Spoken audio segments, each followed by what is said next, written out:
নমস্কার বন্ধুরা, শুভ দুপুর। নিশ্চয়ই সবাই ভালো আছে, আমিও ভালো আছি। তো চলুন আপনাদের সঙ্গে একটা ছোট ভিডিও আমি শেয়ার করতে এসেছি। আমি আজকে ফলই মাছ, যেটাকে বলে ফলি মাছ, মানে সহজ ভাষায় সেই মাছের একটা ঝাল করেছি। সেই ঝালটা আপনাদের দেখাবো। চলুন, খুব সহজেই হয়ে যাবে। তাহলে আমার সাথে রান্নাঘরে চলুন। আমি এই যে ফলি মাছকে কেটে ধুয়ে পরিষ্কার করে নুন হলুদ মাখিয়ে রেখেছি।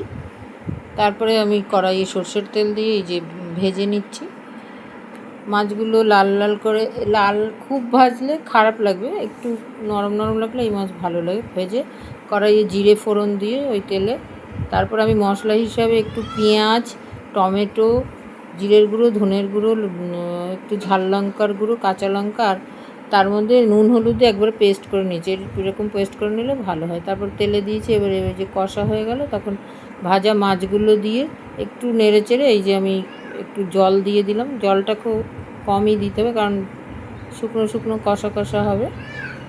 তাই এই যে ঝাল করতে দিয়ে আঁচটাকে বাড়িয়ে দিয়ে ঝালটাকে এই যে করে নিলাম, একটু লাল লাল হবে।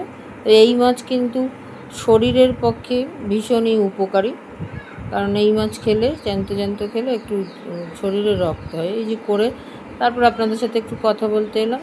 তাহলে চলুন, এবার গরম গরম ভাতে আমি এই যে দুপুরবেলা পরিবেশন করেছি। এই মাছটা কিন্তু খুবই সুস্বাদু, কিন্তু একটু বেশি কাটা।